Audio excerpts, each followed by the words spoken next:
अभी मेरे साथ अनिल भट्ट हैं। अनिल भट्ट से मैं बात करता हूँ कि क्या क्या समस्या है यहाँ पर। नमस्कार सर। नमस्कार सर, बहुत बहुत धन्यवाद और स्वागत आपका। आप यहाँ पर आए हमारी समस्याओं का निदान निकालने के लिए। मैं आपका आभार व्यक्त करता हूँ समस्त लालडांग क्षेत्र की ओर से।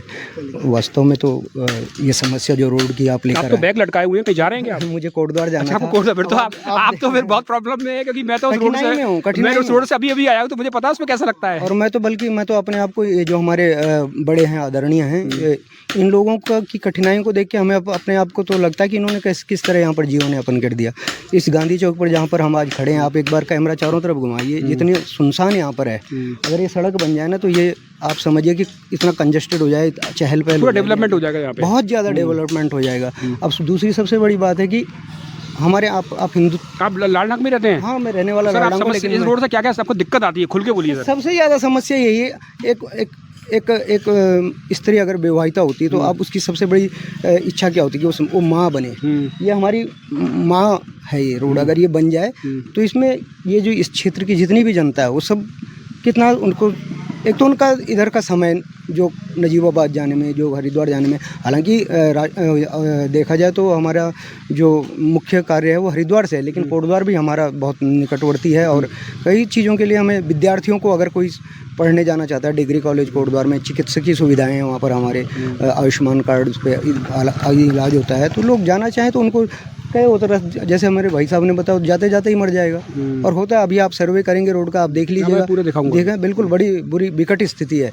मेरे 4-5 साल पहले मेरा बेटा डिग्री कॉलेज में बीकॉम करने जाता था। उसका आपका बीकॉम करता है, कर चुका है अब, लेकिन उसको जितनी कठिनाई हुई, बस उसको समय में नहीं मिली, बरसात में वो कॉलेज नहीं जा पाया। बरसात में कैसे जाते हैं यहाँ पे, ये बड़ा जानने का, क्योंकि अभी भी रोड की हालत बहुत अच्छी नहीं है। इस मौसम में भी रोड बहुत खराब हालत में है। तो बरसात में तो आप कल्पना भी नहीं कर सकते कि क्या स्थिति बनती होगी। मतलब जान हथेली पे लेके जाते, नदियों को पार करना, इतने उफान में को पार करना। ये हमारे जो गुज्जर बंधु हैं, इनका तो डेली का दूध का व्यापार है और भी पशुपालन होता है, तो इनका तो आना जाना जंगल, अभी अपनी जान हथेली पर। और हर प्रतिवर्ष कुछ ना कुछ यहाँ पर जान माल की हानि अवश्य होती है इस सड़क के कारण। तो अब एक हमारी हिंदुत्व में जब हम पूजा पाठ करते हैं, तो हम जब अपने घर में पूजा करते हैं, तो हम अपनी हथेली पे जल लेके पहले संकल्प करते हैं कि इस पूजा को हम विधि विधान से संपूर्ण करेंगे।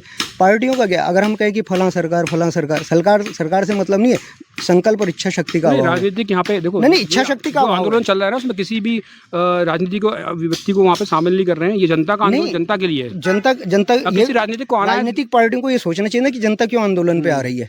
अच्छा, आप बताइए, जनता आंदोलन पे क्यों आती है? मैं तो कई बार समझाया, आप समझाइए। जब उसकी कठिनाई, मैंने कई बार बोला है जनता आंदोलन पे क्यों आती है। मैं चाहता हूँ जनता बोले आज वो क्यों आंदोलन पे। आप बताइए जनता क्यों आई रोड पे? जब उसकी सुनवाई नहीं होगी, वो प्रेम से, वो आदर से, वो सम्मान से, कोई भी विधायक या विधायिका इस क्षेत्र में किसी भी दल की बात नहीं कर रहे हैं। समय पर सरकारें बदलती रहती हैं, वो लोग आते हैं, जनता उन्हें पलक पांवड़ों पे बिछाती है, उनकी समस्याओं के लिए समाधान के लिए आश्वासन देके जाते हैं। मैं तो पिछले 10 वर्षों से देख रहा हूँ, बहुत से एक आश्वासन मिले यहाँ पे। या हमारे जनता जनार्दन, किस तरह के आश्वासन मिलते हैं? भाई बना देंगे, इस साल ही कर देंगे, अगले साल ही कर देंगे। यहाँ पे माननीय हरक सिंह रावत जी आए थे, उन्होंने एक वादा किया था गेंद मेले में, कम से कम 8 साल पहले, ये सड़क 1 साल के अंदर बना दूंगा। कुछ नहीं हुआ, कुछ भी नहीं हुआ।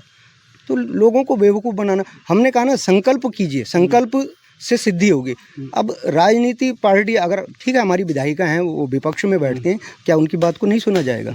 या वो हमारी समस्याओं को उठाएंगे तो क्या सुना नहीं जाएगा उसको?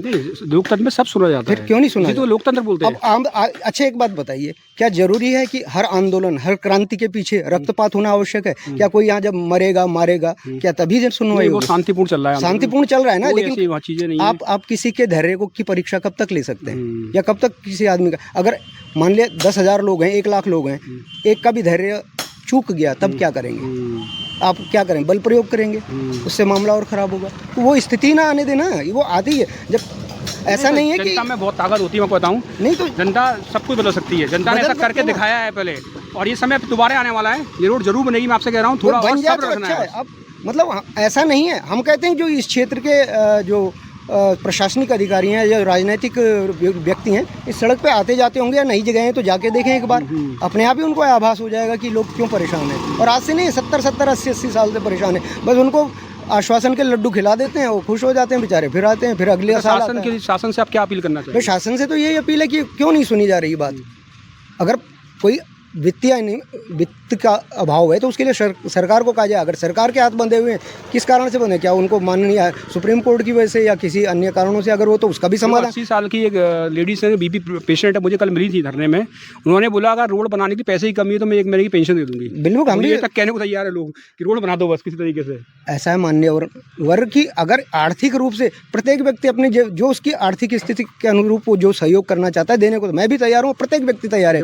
लोग पैसे से भी मदद करने को तैयार है, रोड को बनाने के लिए तैयार है। हद तक लोग मतलब बिल्कुल व्यथित है अंदर से, अंदर से। ये आप देख रहे हैं ना यहाँ कितना यहाँ पे नीरवता छाई हुई है। ये चहल पहल वाला क्षेत्र बन सकता है। यहाँ पर बहुत अच्छा मार्केट का, वैसे तो बेरोजगारी बढ़ रहा है। अगर लोग चाहें कि भाई हम रोजगार करें, कहाँ करें, क्या करेंगे यहाँ बैठ के। ये हमारे रिश्तेदार हैं, इन्होंने 2 साल पहले इस दुकान का उद्घाटन धूमधाम से किया था। 8-10 लाख रुपए इसके ये दुकान सामने लगाए उन्होंने पैसे, जब नहीं चली बंद कर दिया।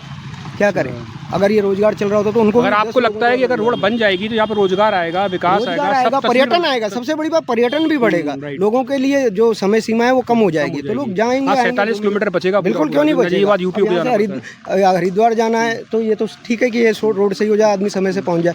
किसी कोटद्वार के व्यक्ति को हरिद्वार चिकित्सकीय सुविधा लेने जाना है, या उसे देहरादून जाना है, एम्स जाना है, जौली ग्रांट जाना है, तो वो बेचारा नजीबाबाद घूम के तब जाता है। नजीबाबाद ये यूपी क्षेत्र में पड़ता है। जब नजीबाबाद होकर यहाँ से लोग जाते हैं तो उन्हें पूरे 47 किलोमीटर एक्स्ट्रा चलना पड़ता है, और एक व्यक्ति जो इमरजेंसी हालत में है उसके 47 किलोमीटर बहुत भारी है। एक एम्बुलेंस में अगर एक मरीज पड़ा हुआ है, उसे इमरजेंसी जाना है, डॉक्टर ने कहा तू 2 घंटे में पहुंचेगा, इधर का रास्ता नहीं जा सकता, उधर तो बीच में ही प्राण त्याग देगा।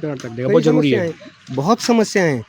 सड़क लाइफ लाइन है, अगर ये जीवनदायी नहीं, अगर ये सही हो जाए तो लोगों की, मैं समझता हूँ अधिकांश समस्याओं का समाधान। अच्छा सर, कभी ये धरने में जाते हैं? नहीं, मैं यहाँ पे रहता नहीं हूँ। लेकिन मैं कहाँ रहते हैं? मैं नजीबाबाद में रहते हैं। और आप लोगों से अपील करेंगे जाने के लिए? बिल्कुल, मेरी पत्नी जाती हैं। आपकी वाइफ जाती है? बिल्कुल जाती है। वो जब भी वो कहाँ रहती है? वो यहाँ पुलिस चौकी के पास मेरा घर है, वहीं पे रहती है। लालडंग में? लालडंग पुलिस, मतलब वो जाती हैं धरने? बिल्कुल बैठती हैं। अच्छी बात है। हमारे और भी रसूलपुर से हम लोग आपके साथ ही हैं। हम ये चाहते हैं कि रोड बने, इतने सालों से रोड बनना चाहिए, विकास आना चाहिए। रोड का मतलब यहाँ पे रोड नहीं है, विकास है, और वो पूरा विकास अटक गया है इस रोड की वजह से। अगर रोड बनेगा तो विकास आएगा, डेवलपमेंट है, जो हर नागरिक चाहता है कि मेरे क्षेत्र में विकास हो। इतनी बड़ी मांग यहाँ पे नहीं हो रही है, ये विकास के लिए लोग इतनी लड़ाई लड़ रहे हैं, और लोग भूखे बैठे हैं यार, बन जाना चाहिए। वास्तव में बैठे हुए बहुत परेशान हैं लोग। धन्यवाद सर, आपसे मिलकर बहुत खुशी हुई, जो आपने बताया छोटे छोटे पॉइंट्स को।